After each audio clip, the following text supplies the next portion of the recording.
today at 1. A warning that the government's mini-budget won't stop millions being pushed into poverty by the soaring cost of food and energy. The Chancellor defends his plans.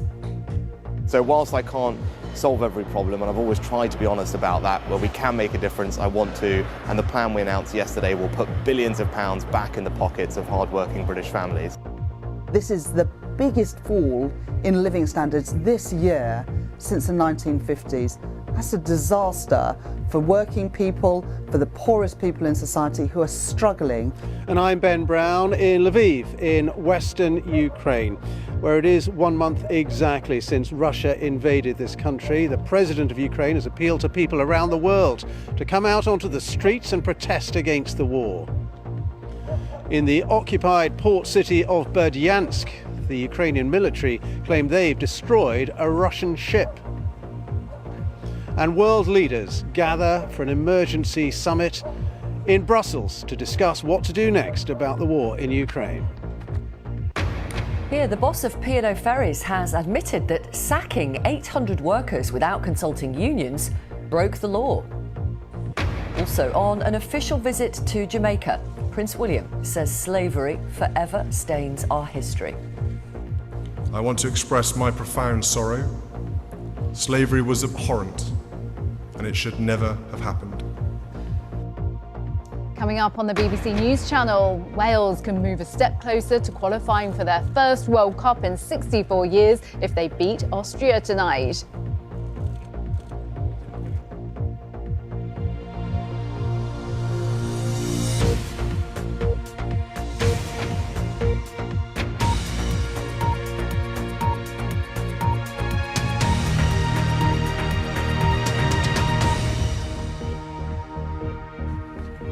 Good afternoon.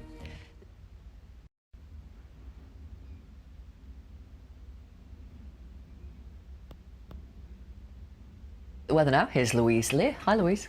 Hi there, Victoria. Good afternoon, everybody. Aren't we being spoilt at the moment? This is a glorious picture, and guess where it is?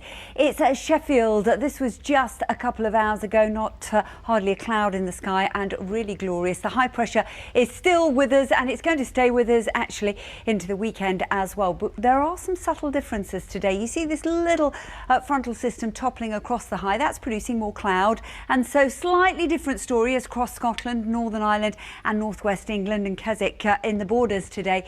A little more cloud and thick enough for an odd spot or two of light rain as well. So we'll keep this cloud through the afternoon. The best of the sunshine through England and Wales. That's where the best of the temperatures are likely to be as well through the afternoon. With light winds, lots of sunshine, we are likely to see widespread temperatures into the mid to high teens, I suspect, by the middle part of the afternoon. Maybe close to around Cambridgeshire, just of North London as well. We could see 20 degrees as well. Now through this evening and overnight, once again under those clearer skies, the temperatures are likely to fall away quite sharply, and we'll see the cloud that we've had by day retreating back to the west coast of Scotland. So widely we'll see low single figures, maybe just below in some rural parts, so pockets of frost, maybe some patchy mist around as well first thing. But we're in repeat mode. We do it all again as we go into tomorrow. In fact, if anything, there'll be a little more sunshine for areas where we've had the cloud today. So just a little bit of cloud shrouding maybe the Northern Isles, thick enough for a few showers, and the Western Isles, but elsewhere dry, settled,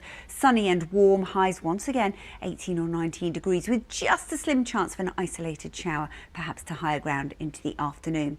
The high is with us, but we will pick up a bit more of a breeze down towards the southwest, and there could be a little bit of low cloud just shrouding coastlines potentially as we go through the day on Saturday. But generally speaking, again, we should see highs inland with the best of the sunshine of around 19 degrees. Now Sunday, we're going to move the clocks forward as well, so we lose an hour, but also it's Mothering Sunday, and there could be a little bit more cloud across England and Wales, and maybe a little bit cooler if it stays quite murky throughout the day there. So further north, the best of the warmth potentially on Sunday. So we're seeing temperatures above the average for the time of year, but it's not set to last. As we close out the month of March, we're back to reality, and with quite a shock in actual fact, as temperatures in the north perhaps just below par for the time of year, and we could see, yes, a return potentially to some wintry showers as well. There you go, Victoria. Thank you very much, Louise. Thank you. A reminder of our top story, a warning that the government's mini-budget won't stop millions of people being pushed into poverty by the soaring cost of food and energy. That's all from the BBC News at 1 on BBC One now. We'll join the BBC's news teams where you are. Have a lovely afternoon.